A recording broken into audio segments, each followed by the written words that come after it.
Omdat Omroep Friesland een bredere programmering dwaamaat als de andere regionale omroepen. Hè. Sander Dekker die het nog heel helder aanjoen dat een publieke omroep moet zorgen voor educatie, voor informatie en voor cultuur.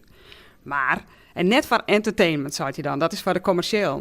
Maar Omroep Friesland moet voor die hele brede programmering zorgen. Dus echt voor entertainment. Hè, en no-do quizzen en sa in het Friesk. Omdat wij de enigste publieke omroep hebben die dan die Friese taal broekt. Nou, en daarom is het net goed als die kwatting over die regionale omroepen evenredig verdeeld wordt. En we hebben er een heel goed verhaal bij. En we worden daarin gesteund door de wet, taalwet, de bestuursafspraak, het Europees Handvest en een motie die direct nog in het Tweede Kamer aangenomen is. Ja, in concreto komt het dus wel dat die 20 miljoen euro die deelt worden met al die regionale omroepen, dat Omroep Friesland daar een liedse pad van zijn rekening nemen moet. Je zullen daar de staatssecretaris nog op attenderen, door middel van een brief? Ja, omdat ik het wat spietig vind dat hij die bijzondere positie van omroep net in die mediabrief zou beneemd had. Dus dat zetten we in een brief. En dan jou ik aan hoe wij daar maar eruit komen kunnen. Hoe kan je eruit komen? Nou, tronet evenredig te kwatsen, dat is al een uitgangspunt. En dan mag je zien, hoe doet dat dan? Want dat betekent dat andere regionale omroepen meer kwatten worden. Hè? Ja. Dus regionale omroep moet het onderling eigenlijk in roosverband, heet dat dan officieel, met ze er onderling uitkomen. Maar Jim standpunt in hand nemende en als Sander Dekker dat hem neemt, hoe zal het in de praktijk in?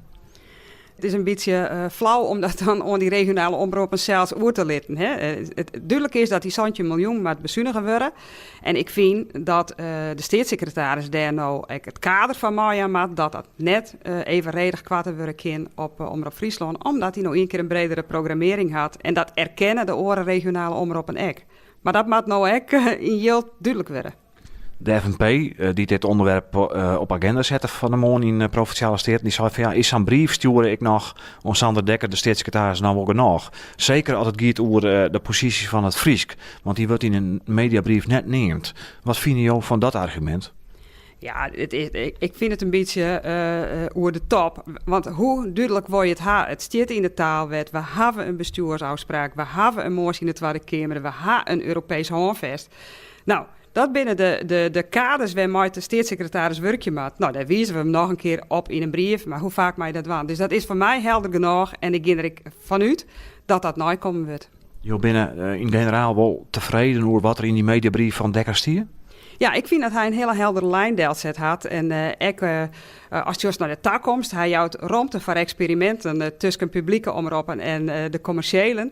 En ik vind dat heel goed. We zijn in Friesland daar ook al mooi begonnen. Met ons Podium Friesland, een mediaplatform, waarbij we nieuwe digitale vormen zorgen. En ik vind het heel mooi dat de omroep dat ook oppakt. En met de autokranten en het Dagblad en de lokale omroepen.